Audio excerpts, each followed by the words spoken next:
This is Lady Anne, owner of KPNL Radio and hostess of the Caravan Library of Lore, and I support Tessa. As an experiencer myself, I have filed my own reports with them, and the professionalism and heart they have shown my case goes above and beyond. If you have had experience, I cannot recommend Tessa enough. Hi, this is Ernie Hudson, Winston Zedmore from Ghostbusters. I want to let you know that Ryan Stacy, he's created the Experiencer Support Association, TESA. You can check them out at www.tesacan.org.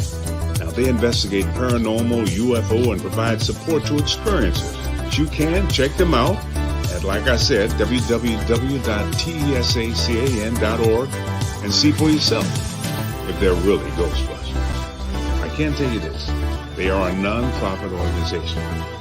Good luck, have fun, and keep it blessed.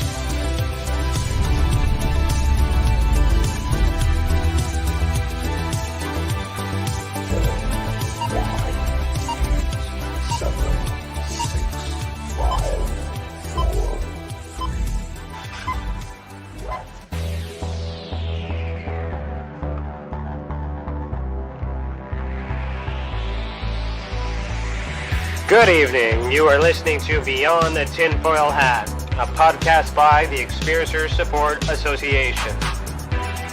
Tessa is a UFO, paranormal, and paracryptid investigation association. We investigate everything belonging to the global phenomenon linked to highly strange and unexplained experiences. We also connect experiencers with other experiencers, creating a safe, positive environment to engage and discuss the phenomena without judgment, criticism, or retribution.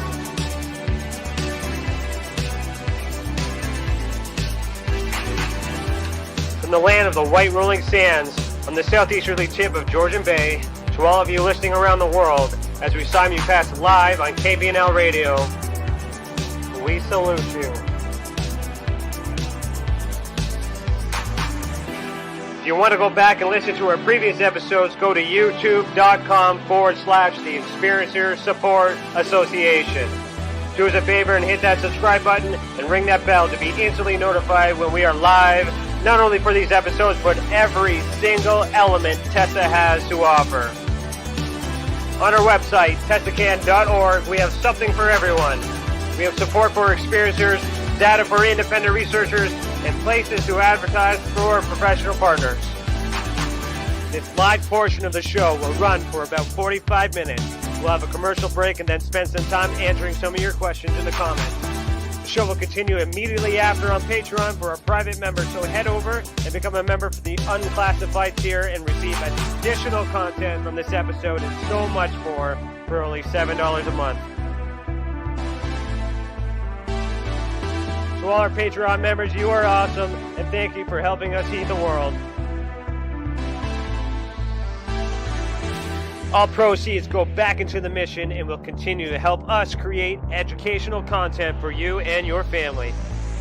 Become a member today by going to patreon.com/the Experiencer Support Association.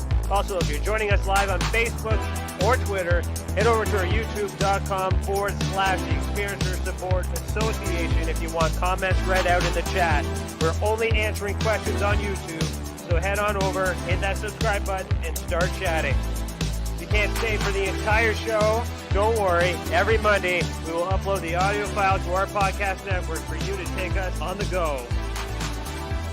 Okay, you ready? Let's get started.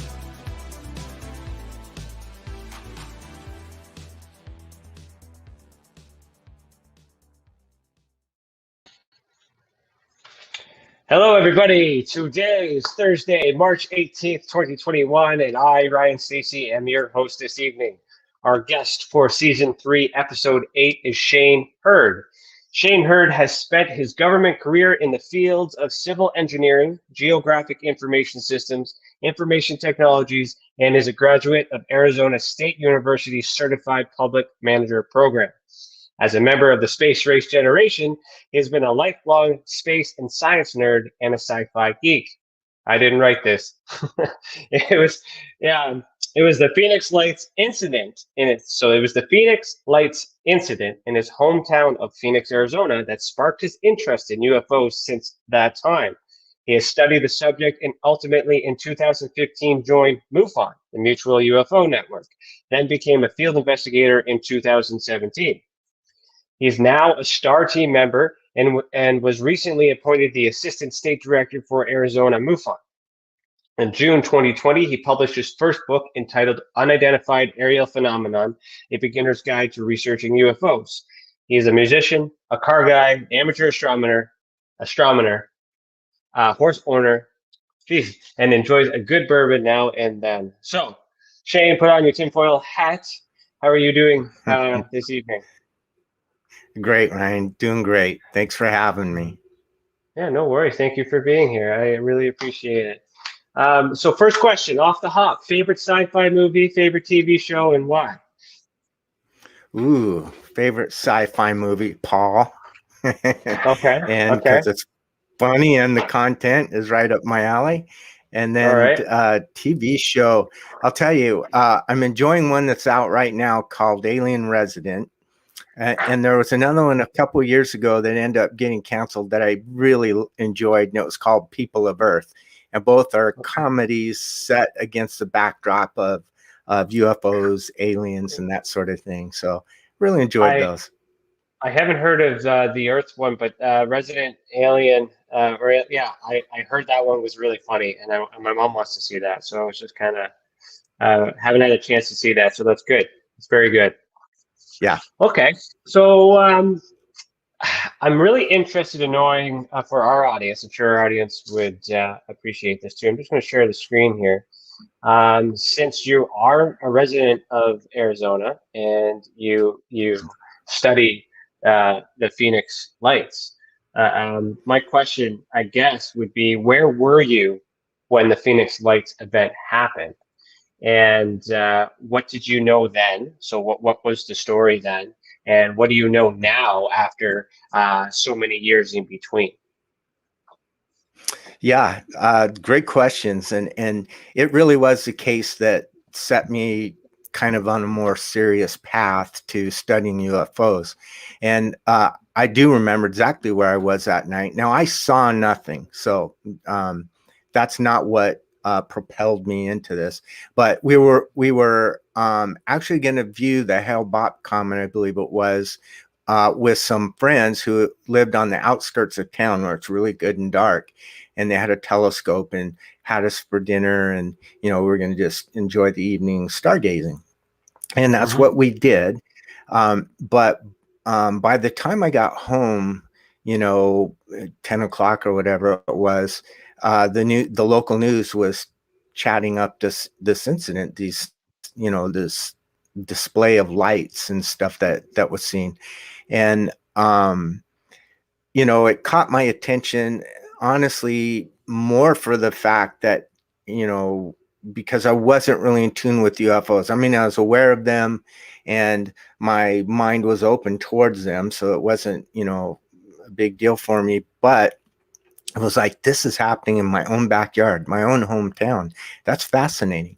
And so, starting the next day, coverage started to get more intense, and all the local stations. And then, within a week or two, it was, went national, and it was, that USA article, USA Today newspaper article, from which I think the photo or the illustration on the right is from, came out, and the thing just blew up. And so everybody was talking about it.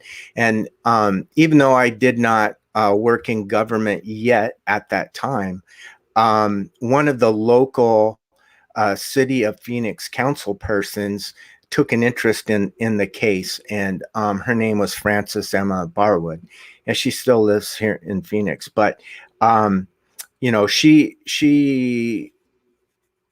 became interested in the case because she got like 800 phone calls about the sighting from people who had seen it. And she sort of what now she might even admit naively brought this before council to say, hey, are we going to look into this? And she got, poo-pooed in a hurry. And she was kind of shocked by that and didn't expect that apprehension and kind of ridicule. Well, as the coverage goes on for weeks and months, and there's pressure on state government to do something about it. The governor at the time was very controversial anyway. His name was Fife Symington, and he was having challenges, political challenges leading the state, and he was pretty sensitive to that. And his initial reaction on this case was to do what everyone has done since 1947, everyone in terms of government anyway, is to poo-poo it, to ridicule it, to, make fun of it, try and paint it in a light of nonsense and all sorts of stuff. And he in fact did that, and he even paraded out one of his aides in an alien suit at a news conference and said, we've caught the culprit, kind of a thing. So it really made a mockery of it, but it really backfired on him because people were taking it quite seriously. And over time it ended up, I think it was when James Fox made the movie I Know What I Saw, he was interviewing Fife Symington, and Fife had admitted to him, unbeknownst to anyone ever, that he actually saw one of the crafts himself. And that just really shocked James, and that just started a whole new narrative. And I think that was around 2007 or so. But so my understanding at the time was that there was either a craft or multiple crafts that had transversed the state of Arizona, kind of from the northwest to the southeast, and went right over the city of Phoenix, which, it's about, I think the metro area is pushing 5 million people. And so a lot of people saw this thing. A lot of reports were made to, police, to newspapers, to MUFON, to New Fork, those organizations. And it really was a very big deal. And there's a couple of videos that were made, one from a retired airline pilot, and that's the one that it's not a very good video, frankly. It was just consumer grade VHS. And that's the only known one of the craft per se. And then the image on the screen right now for your viewers to the left there represents what occurred later in the evening. And there really were two events. There was a parade of huge triangular craft or delta-shaped craft or boomerang craft, reported differently, going across the state. But that image of those lights appeared over Metro Phoenix, kind of the southwest edge of it. And it was very dramatic. And as you can see, that's very dramatic footage.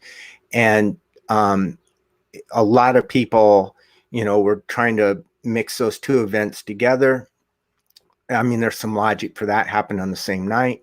But later, things in the course of investigations and so forth, the military said, oh, those were just flares being dropped from I think it was a Maryland Air National Guard group who was training on the Barry Goldwater training range, which is where those lights were.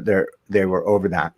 I think an interesting fact, that mountain range that they were over is called the Estrella Mountains, and Estrella is the Native American term for star mountains, star or star people mountains. And so I think that's just kind of an interesting twist on it. But at any rate, so over the period of time, the case has gone unsolved.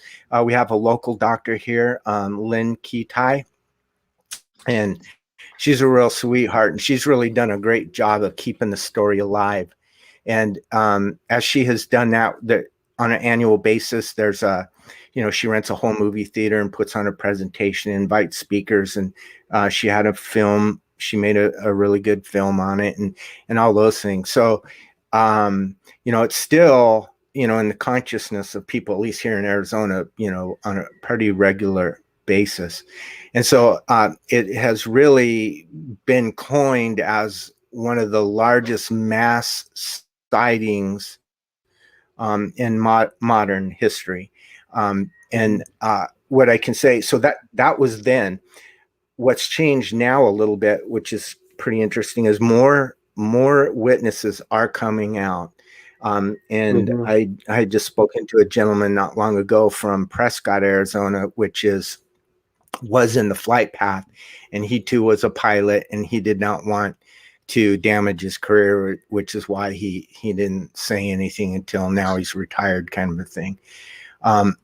But what's interesting is our MUFON chapter, Arizona MUFON, we meet in the Arizona Historical Society Museum, and within that museum is an exhibit of the Phoenix Lights. And this was before I joined MUFON, but MUFON had a hand in helping them create this exhibit. And to this day, it's their most popular exhibit. And some of the really fascinating things to me, as you read my bio, I'm a Geographic Information Systems guy, and that's basically mapping.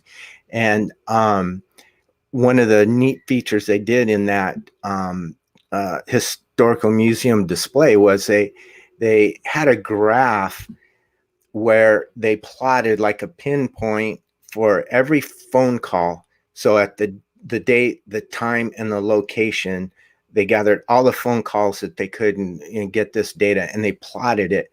And it made a perfect, just a perfect flight path, kind of diagonally like this across the state.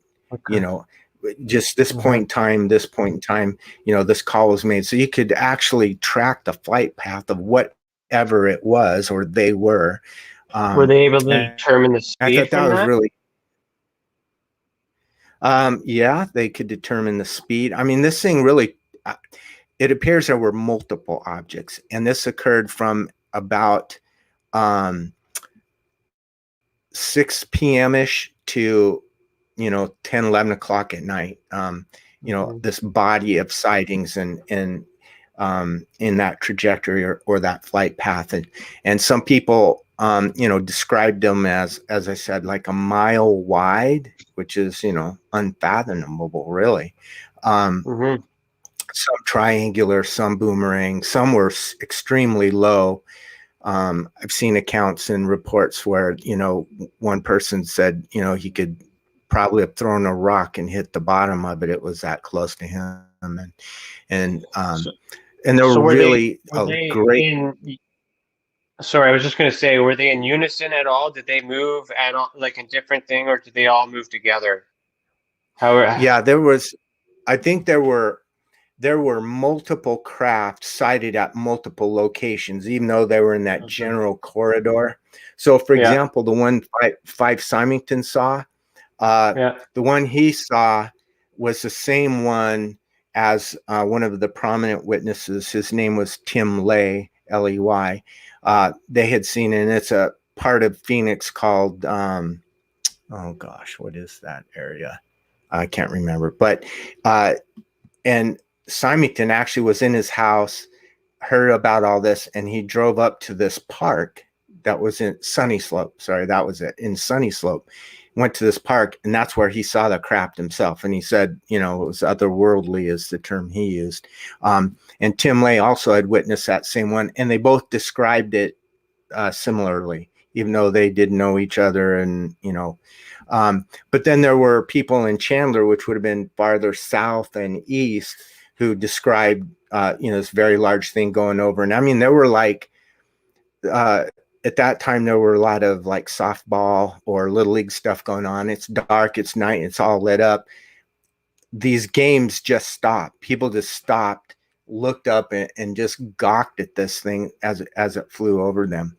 Another case was down right over Sky Harbor International Airport, which is like one of the top 10 busiest airports in the world. And they apparently, 2 fighter jets were scrambled out of Luke Air Force Base, which is on the west side of Phoenix, and that's where they train F-16 pilots for all over the world. and they scrambled 2 jets. And they overflew this thing, encountered it, saw it. The pilot saw it with their eyes. They didn't do anything because it was so huge. And apparently one of the pilots was so disturbed, he needed help getting out of his plane, and he was just so freaked out about it. So, so it really indicates that there were multiple sightings of multiple craft over this time period, but it was really kind of down that corridor from northwest to southeast. And apparently they went off into Mexico as well. And I'm not familiar with any reports from Mexico, but I know that as far south as like Sierra Vista, and these are some border towns in Arizona, that they also had some reports. So it was really a fascinating thing. And it just blows my mind that you could have such a mass sighting and yet you can't identify it. You know, it's a frustrating thing. You know, do you so think anyway, it but means, I was just going to say, like, with all the knowledge that you have and the experience as an investigator as well, and an FI under MUFON, and even your own academic experience, are you more on the side of it being military versus ET, or ET versus military? Like, who's the pilot? Who do you think is piloting it? Yeah, good question. And I struggle with that. I even struggled with that for sure before I became involved as a MUFON investigator. And as an investigator now, I still, it's not clear to me. You know, I definitely understand that our technology produced by our government right now is probably what we would consider decades ahead of its time, right? So we saw the F-117A that was basically, a late 70s design, and we didn't see it until operational until 1990. I think Richard Dolan makes the point that the NSA had computers with a 650 bus speed on them, and that didn't hit the consumer market until well after 2000, 2005 or something like that. So, there's absolute proof. So on there that note, with the technology we have today, like, look at the closest thing that I would see today would be Starlink. Even those are satellites, but the sequence of lights moving. So do you think we would possess, not to compare that to that, but do you think that we have the technology to reproduce that today? I don't think so. No. And I've not seen any evidence to think that's the case. I mean, the leap in technology that would be required by that is, and I'm not a scientist, and I've been involved with civil engineering, but not aerodynamics and all the things that all the sciences, material science, all of that somebody maybe with that kind of knowledge would understand it better. But I find that, to me, that's just too far. It's too far to go. I mean, I know even like with the Tic Tac, some people are saying maybe it's, a secret government project, but, a 40-foot,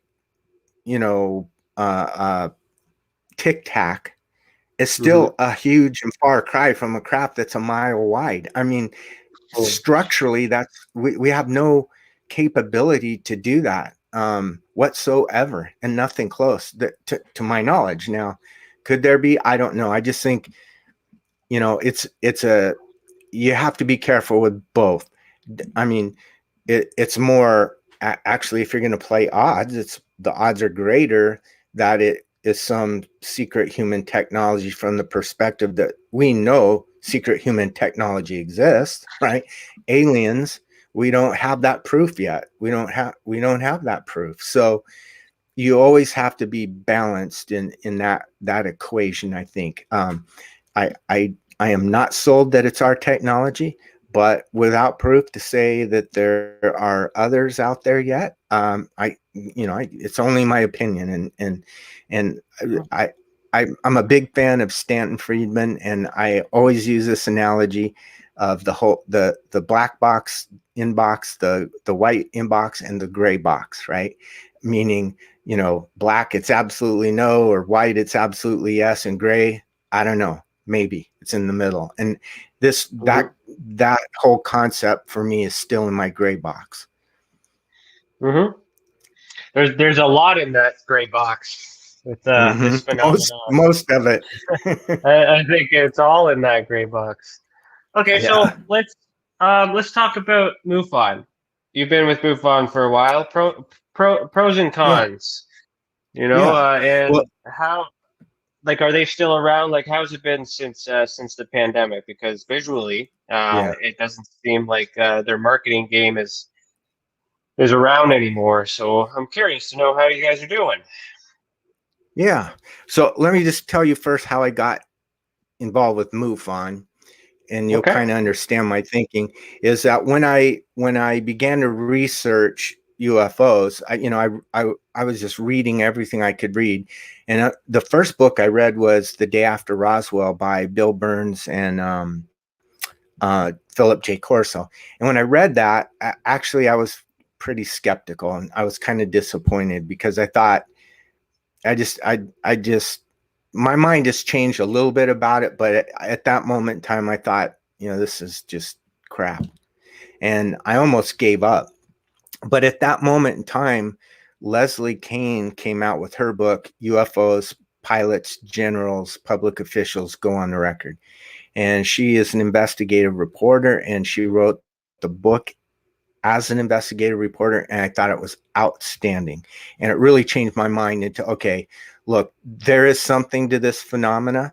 But the lesson I learned quickly is you have wheat and you have chaff when it comes to UFO information. The chaff is all the clutter and baloney and nonsense that we all see, and you have to wade through to get to the wheat like chaff, or the wheat, the good information. And there is good information. And so I continued my quest. And as I spent a few years, I'm not saying I know everything, but I got to a point where, like, okay, I've read a couple hundred books, I've seen all these videos and all this. Now what do? I don't want to. So I have this knowledge. I want to apply it. I want to do something. I want to play. I want to participate. I want to be involved. I don't want to just read about other people's experiences. I want to have my own. Now, I've never seen what I would consider verifiably a UFO.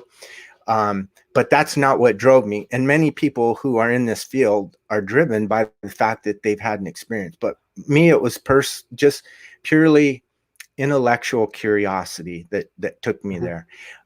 So when it came to, okay, what's the next step for me? What am I going to do? How can I engage? Well, I kind of looked around, and at that time, there was really one organization that stood out to me, being MUFON.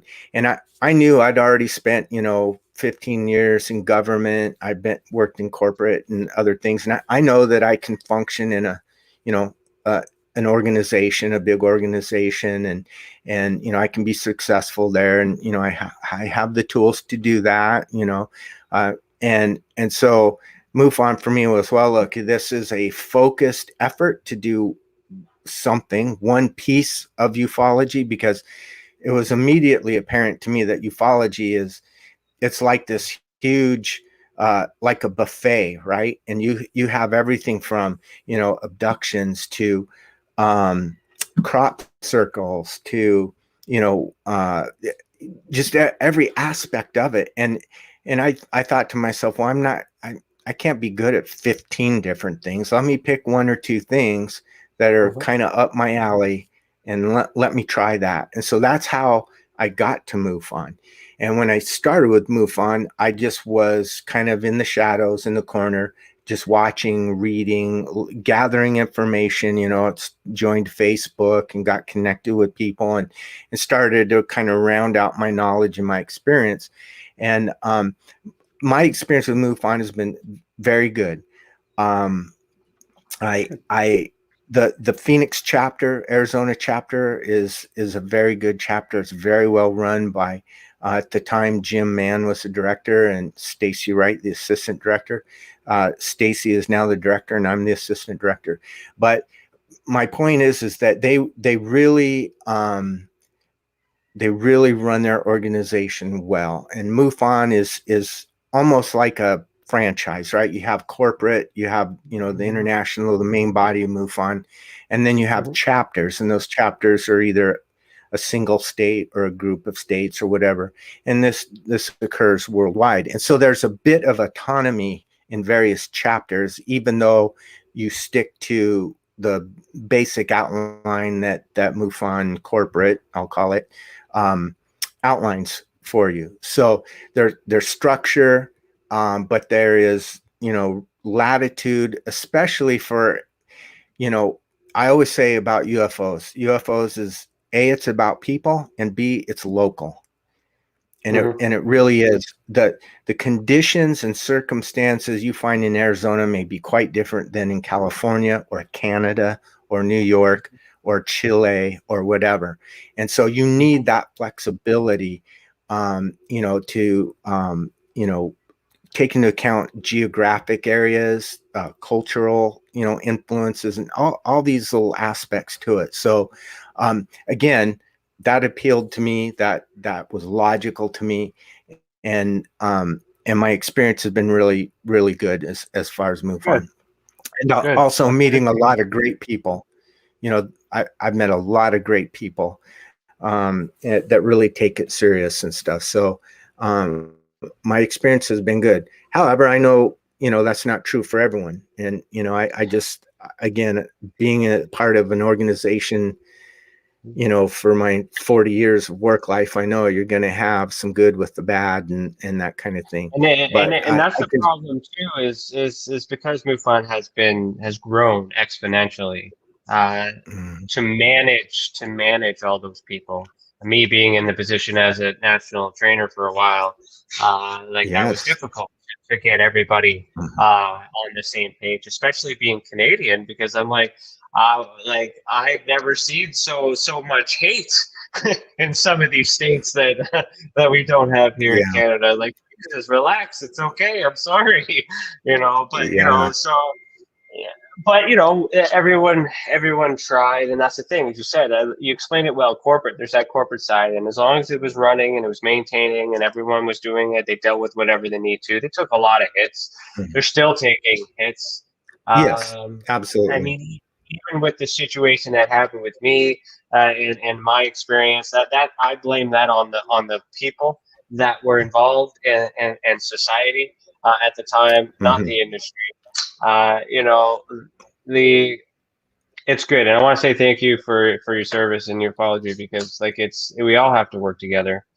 And my follow-up question, I guess, would be, you've done a little bit of research. What do you think of Tessa, and how do you think we could complement the MUFON in either now or in the future? Yeah, I think it's really great to. Okay, MUFON's mission is pretty narrow scoped. It really is. And that's basically to collect reports, analyze those reports. If you can come up with a disposition of what was seen, you do it. And then those reports remain in this vast database. And then folks who want to research data can get to that information and perform research. And when it's almost kind of like when you're a fisherman, right? You throw your bait out there or throw bread on the waters, and what comes up, and then you handle that, right? So with MUFON, we just, a case can come in that is as, silly as it gets, or it can be extremely compelling. And there's a whole lot of stuff in between, like lights in the sky, right? We don't filter what comes in. We take what comes in, and then we process that. And then that's really it. Now they've expanded a bit to include an experiencer research team led by Kathleen Martin. And, that is interesting to me. Honestly, when I first started, I was purely a nuts and bolts guy. which for your audience, may I'll just explain. That's like, hey, that's a metal craft coming from another planet here. That's kind of the nuts and bolts concept of UFOs. Now, obviously, as I became more educated and experienced, realized that doesn't explain everything. There has to be more to it than that, or it's different than that, or it's only a part of it, you know. So the longer you're dealing with UFOs, and the more you know, the more you realize you don't know. And that's kind of the experience that I'm having. But so MUFON, if somebody has had an experience, is an experiencer, and they want to report that, we take that report, but then we refer them to the experiencer research team, who basically is a collection of individuals that help those people cope with their circumstance. They're not there to say, yeah, it happened or it didn't happen. They're there to say, hey, you know, can we help you process this? Do you want to be part of a group, or do you want to see a psychologist or a hypnotist or whatever? They act more as sort of a guide to the resources to provide that person with help. And the more time I've spent involved with this and the investigation of the nuts and bolts, I've come to a greater appreciation of the impact it has on people, the human element, and the experiences these people are having and the impact on them. I mean, it just kind of it breaks my heart in a lot of cases, and I can only imagine, like, the worst thing in the world for an intelligent human being is to not be believed. It's a questioning of your intelligence and your intellect, and that's hard for we ego-driven human beings to accept, and it's highly offensive. And so I feel so bad for people. Not only are they bearing the burden of what clearly was a traumatic event, regardless of what the source of it was for them, then they have to put up with the ridicule and the insults of being doubted. So I'm finding myself more compassionate about that. That's good that you're on that side too. And I was a member of the Experiencer research team as well, as part of Canada. And so I was on STAR team. I was on all those other things. And I don't know if it's just a Canadian experience or the way that our chapter was run, but in my experience, I've never actually seen the delivery side from using those resources. When I referred people over to Kathleen Martin, nice person. I've met her. She's a beautiful person. No issues. It resulted in, when I got feedback from my people, or the people that I helped, the feedback was that I just did an extensive survey, and then that was it. So again, with the ERT, it's the same. It's science. It's good. It's there. They're asking good questions, but there was never any delivery on, at least from my experience, on the return service. So that's kind of where the driven with Tessa has came off of, is more so creating the element. I don't want to eat too much of the time, but the Cole's notes is basically, after investing all my time in a MUFON, and realizing all these things they claim that they do, but they don't have time for because they're too big, not because they didn't care. It's just they just got big too fast. Created a solution. So the idea of Tessa was actually offered to Jan when I was national, and I offered to assist with that program, so to offset the workload. Didn't take the offer. Things happen, all this other stuff. So Tessa is basically the same idea. It's the same thing. It was something that I had given. But it's interesting. I don't want to get into it too, but your ER team, like, messages got passed around, and certain ideas were copied.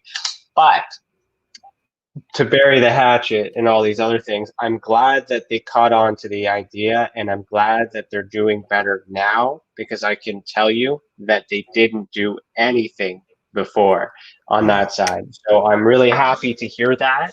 I'm really happy to see the change, and in that. So for our perspective with Tessa is also available to you, to MUFON, to anyone as on the investigative side, to do Nice. a double check on the Mhm. information that comes in. Because as the director of training for a while, and also the national chief investigator for MUFON Canada, I have all this, I just basically carried over that role Mhm. into Tessa, but instead of on Nice. MUFON for the entire world. I didn't want to, try to adapt that philosophy for everyone, so that way you're not a part of a label and all those other things.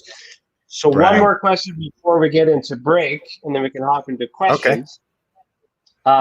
Is where does paranormal fit in MUFON? Yeah, that's a good question. I It's have a, had it's a cases. loaded question. I'll just warn you. Yeah, I already know. um, on a organizational level, uh, I honestly have not got any direction or indication one way or another about paranormal. However, when it arises within a case that I'm researching, and it has, Mhm. uh, I make mention of it. I include that in my report. So what Now, is paranormal? What is paranormal to you? I would say things like shadow people, um, objects moving, people getting scratched, that kind of stuff. Um, Could any of those be ET?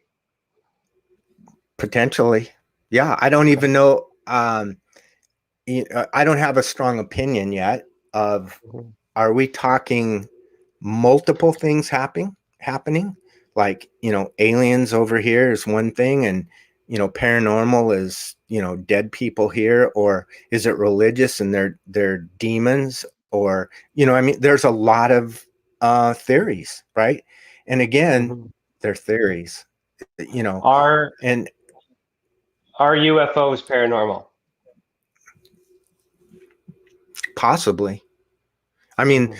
remember when I had said earlier, nuts and bolts doesn't explain Mhm. it all? Uh, Mhm. no, I absolutely think there's more to it than that. Now, but I can't say it's paranormal because I really can't define paranormal either. They're kind of both Well, undefinable, the word but they have paranormal different characteristics. just means Yeah, not that's normal. broad. Yeah, It means true. anything that is not normal. So on a technicality, again, I said this was a loaded question. Don't worry about it. Yeah, It's yeah, yeah. the term paranormal uh, actually will include UFOs. It has to, because we don't have an answer for the unidentified flying objects, and objects that are flying in the way that they're being described by definition is paranormal. So the other idea of Tessa as well is to do ufology the same way, but also try to educate people that the paranormal spectrum, the other side, Hmm. because like it's always Yeah, hard to do this thing, but ufology is so small in this. How do I do it backwards? In this rainbow yeah, I know. of Yeah, things that's going on, but everything has to be connected unless the UFOs are government, and that means just people piling it, and then that just goes into a box, and then that just kind of yeah. typecasts everything from there. Well, I like Any the last? word you use. Sorry, Yeah, what's yeah. that? I What was like the that? word that you use. Spectrum. Spectrum. Ah. That Yeah, that paranormal and UFOs are part of the same spectrum. I would, Hmm. I would say that's a fairly good way to explain it. We don't know exactly sources, but Hmm. it exhibits similar behaviors or unexplained behaviors. And, it could be interdimensional, it could be other things. I mean, we don't even know Yeah. what that really means either. So, So it's a fascinating thing. John Keel, who wrote the book on the Mothman prophecies, a ufologist as well, he coined the term super spectrum, and Mm. that basically is the nuts and bolts of that. So okay, we gotta head to commercial break. I'm gonna read my little blurb here, and then when we get back, If you guys in the comments are on YouTube, we're answering questions on YouTube if you guys have any. So make sure you ask them, and we'll head into that momentarily. Just let me get everything all queued up here. So we are listening to, we will pause right here, but we will continue after a message from our professional partners. Also, if you're listening to this live on KPNL Radio or a future podcast, head over to youtube.com/Experiencer Support Association to see the video that goes with this audio, which includes the picture of the Phoenix Lights that I was showing earlier. Remember, you're listening to the Beyond the Tinfoil Hat, a podcast by the Experiencer Support Association, and we'll be right back.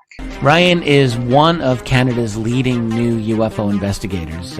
He conducts and oversees UFO investigations on a constant basis and was really taken by his research. He's compiled a tremendous amount of data regarding UFOs in Canada. And just as interesting, he really goes over how UFO investigations are done and what are some of the mistakes that people make when they submit evidence. Note for starters, don't edit your videos or photos before you send them. If you want to hear more follow-up conversation between Ryan and myself, you can go to richardolanmembers.com, where we have a candid conversation on ufology, the paranormal, and more. And remember, while we learn and grow and search for the truth, let's be good to each other.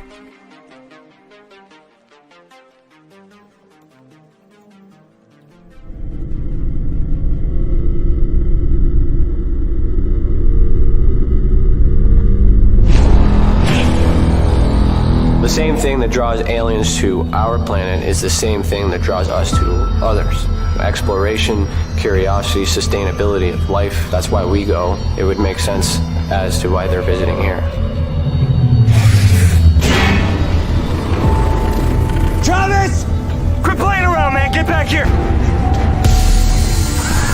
Travis! The last thing I remember was this numbing shock. Stunning sort of a feeling. Very powerful. Get away from me! I was just out of my mind with fear, just screaming the whole time. It's been theorized that aliens prefer remote areas because they don't want to attract attention. Whatever it is that they're doing, they would want to do that in a less populated area. There are multiple accounts of the same thing from people from all over the world. People that do not know each other, do not live in the same cultures, and they're all looking up, they're all seeing things in the sky. So it would be naive of us to think that we're alone in the universe.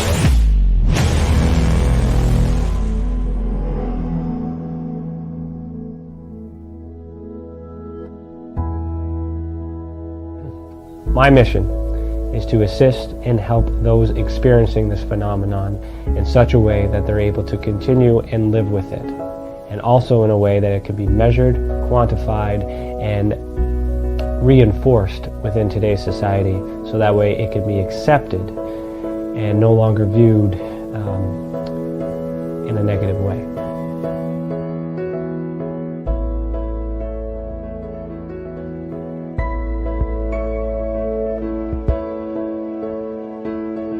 One thing that I do value in people is the ability to sense and feel when something is right and when something is wrong.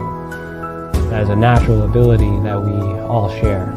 Now, when we combine that with the paranormal and ufological abductions or visits, I have the sensation that these abilities are connected.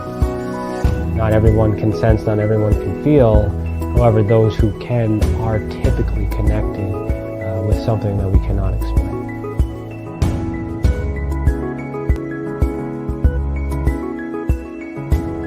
And part of my research is not just to investigate the experience, but it's also to understand and study the experiencer, to find out what they have in common with other experiencers, to try to figure out what the actual makeup is in order to be on that spectrum. There's a lot of it happening all over the world, and I do not know of any other study that is focusing on the individuals as people, only the phenomenon. Welcome back. You are listening to Beyond the Tinfoil Hats. If you're enjoying this episode so far, head over to patreon.com/the Experiencer Support Association and join the unclassified tier for only a few bucks a month. Your membership will get you at least an extra half hour of this conversation, as well as a bunch of other perks for becoming a Tessa Insider. Also, if you have ever experienced an unexplained event involving paranormal, extraterrestrials, dogman, or any other paracryptid, and UFOs, head over to tessacan.org/reporting system, all one word. And also remember, we have an app, so you can download that on the Google Play and the Apple Store. The more reports we get, the more we will understand the phenomenon and how it affects our people. But the others who have already reported be that example that proves that we are together making a difference. If it wasn't for these reports, we would not be able to do what we do, and for that, we thank you. I'm still here with our guest, Shane Hurd, the Arizona Assistant Director of MUFON. Said that backwards, but it's the same thing. And we're going to dive into some comments. And I just want to give him a shout out. I asked him some pretty tough questions, and I know MUFON has always been battling this like, don't touch that word paranormal. And my audience knows that I'm an activist, and I had to ask you that. We got through it. I got another hard question to ask at the end, but we're going to save that for Patreon, which we have a smaller audience, so you don't have to worry about it. But you're doing good. Yeah. No worries. So I can take it. No, it's all good, and I appreciate. That's the thing too. Is MUFON is a philosophy. Tessa is also a philosophy. So the fact that you're taking that concept and that idea and that you're doing work as an individual, you don't need that label. MUFON is just a label. Tessa is a label. You are Shane. You are Shane Hurd. I'm Ryan Stacy. Like, the work that we do is what gets recognized, and that's another thing too, is that we want to bring out is that the work that you have done on behalf of that organization was not because of the organization. It's because of you. Right. We and the whole idea of Tessa as an association is to have a group of individuals that are doing the same thing for the same mission, and it doesn't matter what the label is. It's just a name. Yeah. So we did have some good questions in there. Let me shout out to everybody. Hello, Lisa. Hello, Chantel. Hello, Claudia. KPNL Radio. Hello, Scarborough Sasquatch Station. And then Eve Sanderson. Oh, I said your name out of turn. I'm not supposed to say it because you're a Facebook person. Head over to YouTube. I messed up. Hello, Brown Beard. John Cadeau. Hey, man, I have not seen or heard from you since, high school. How you doing, man? So let me you guys are having a chat. Emma's mom, hello. You guys are just chit-chatting, eh? Where's the questions, guys? I swear I saw some questions. Where is it? Here it is, from John Cadeau. What was the first event you looked into that really caught your attention? Yeah, I'd have to say it was the Phoenix Lights. But let me say, again, there are what I would call classic cases throughout history that are so valuable to study and learn from, because what makes them classic cases is they have some strength of evidence. So, for example, one might be, the witness testimony was, super credible, or, multiple people saw this thing. So from that standpoint, it's a great case. Or some cases have great physical evidence. It might be chemical or radiological or other evidence, or in other cases have great video or photographic evidence. So, yes, it was that case that really snagged me and got my attention, and mainly because it was my hometown, but it doesn't hurt that it's the largest mass sighting in modern history either. And I really believe that's an extraordinary case, but there are more extraordinary cases in any of those classics. In fact, I talk about several of those in my book, because I just think it's so important for us to, know that history. I have a follow-up question to that. So let's take that same question and let's say specifically to MUFONs within your career within MUFON, the cases that you've had. What would be your most significant case that you've personally worked on?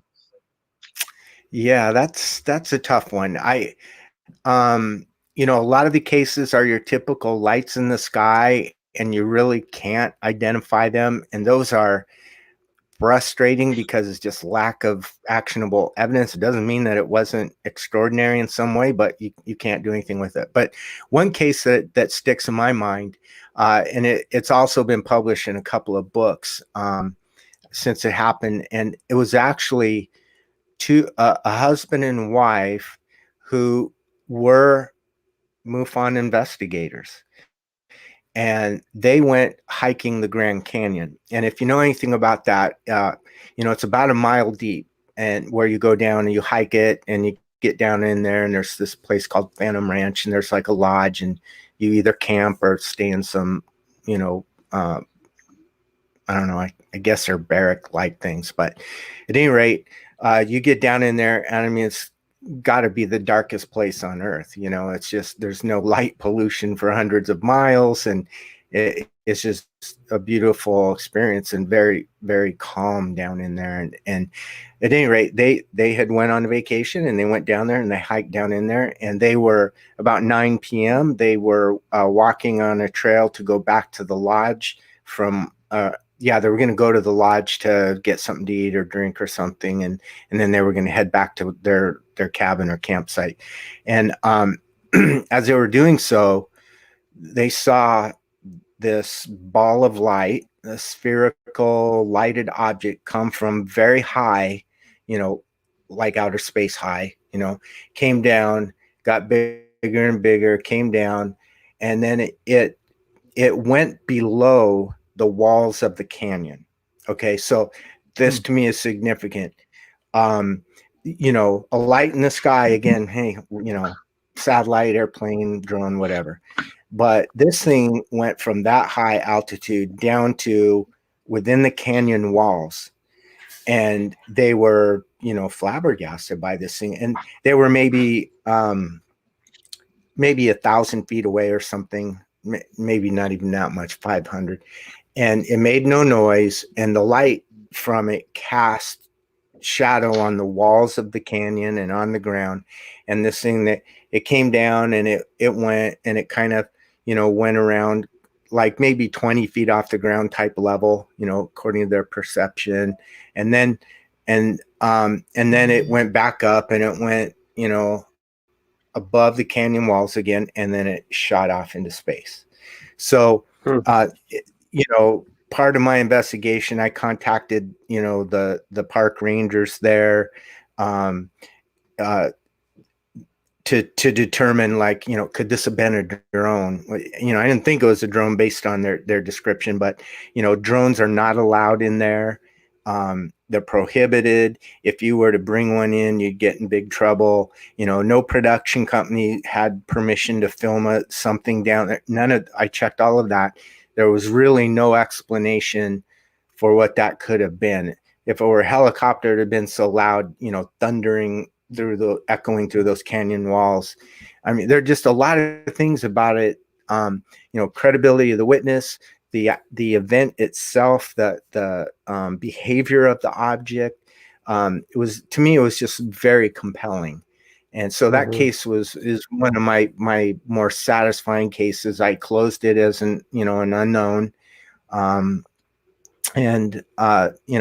made, a bit of an impression on me. So yeah, it's a MUFON case. That's pretty good.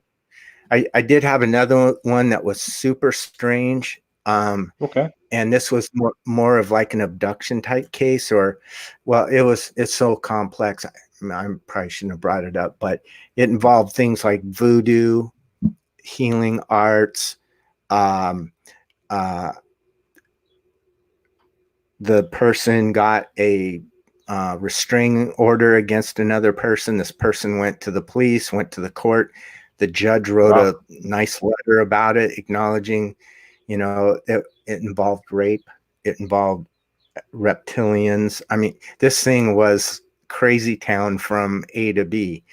And, you know, in the end, you know, what can you do with it other than, you know, acknowledge the person and thank them. And, you know, we researched what we could research, and it had some fascinating tangents. Like some of the people involved were part of this cult in California in the 80s. And just, I mean, my mind was just literally blown by the amount of information and all of these, you know, really freaky things. And so that's always going to live with me, that case there. That was actually my first non-UFO case, and probably the most wild.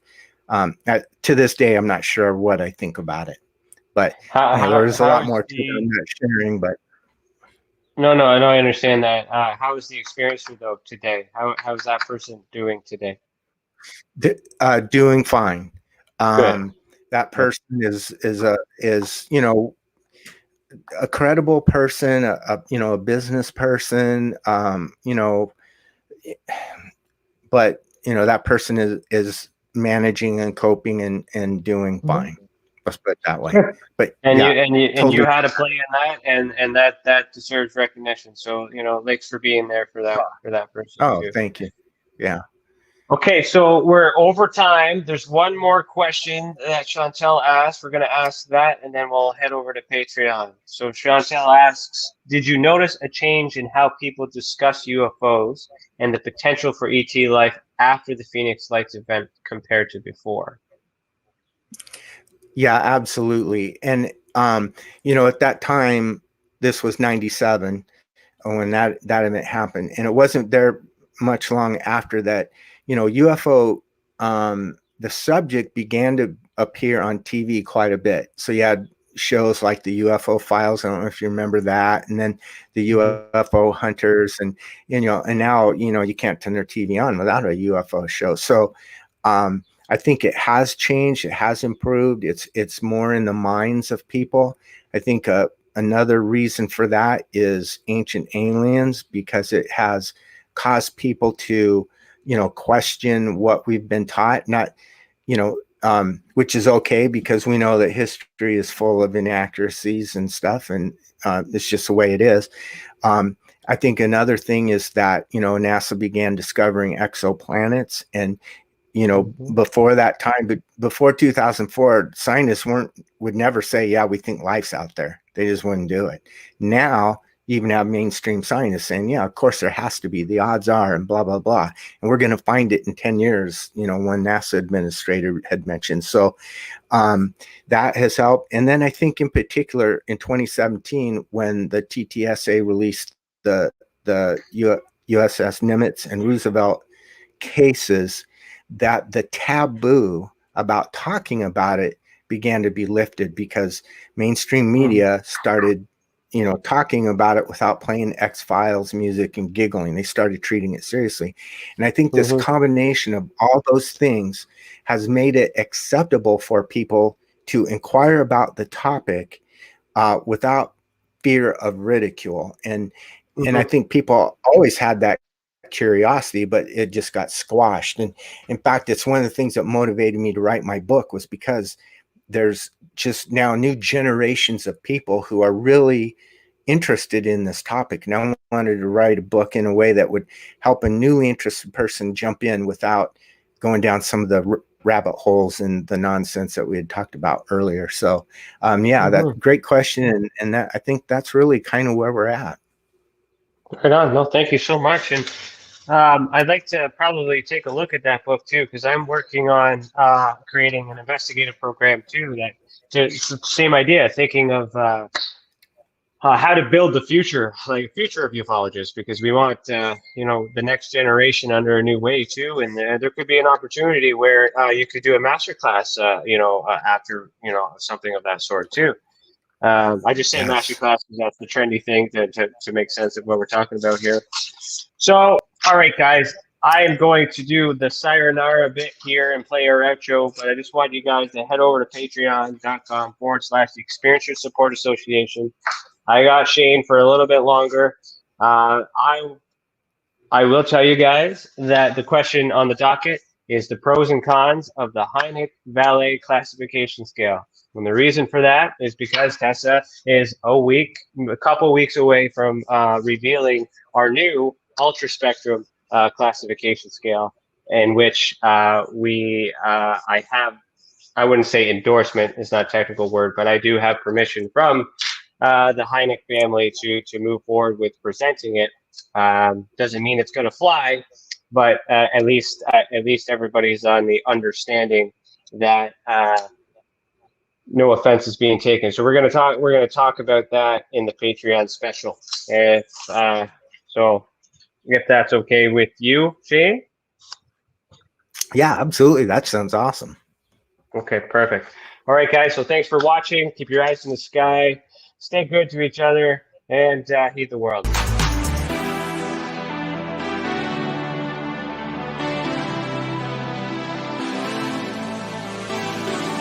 Tonight's episode was brought to you by the Paranormal Hangar, the official merchandising store of the Experiencer Support Association. Head over to theparanormalhangar.com and browse our inventory. We have branded mugs, mouse pads, tote bags, and so much more. All proceeds go back into the organization, and if you are a Patreon member, you will get a discount code for all of your purchases. Remember, this conversation isn't over, just the free version. We'll dive even deeper on patreon.com/the Experiencer Support Association. Thanks for listening. Keep your eyes in the sky. Say it with me. Heed the world. Good night, everybody.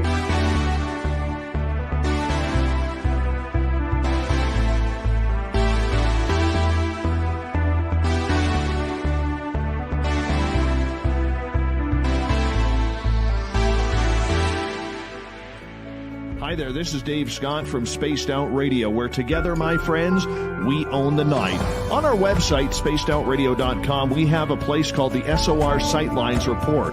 All of our investigations and people who inquire are turned over to TESSA, the Experiencer Support Association.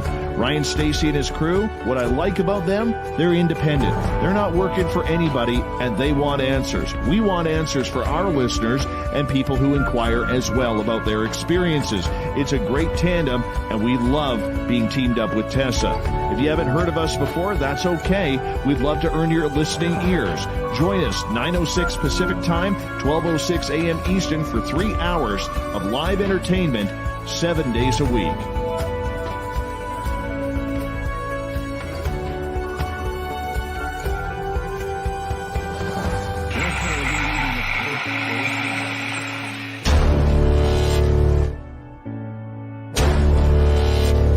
We are the ones in the dark. We are the first on the scene.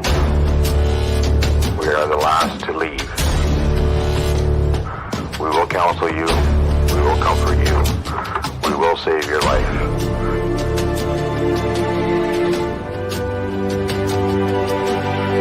We are the unsung. We are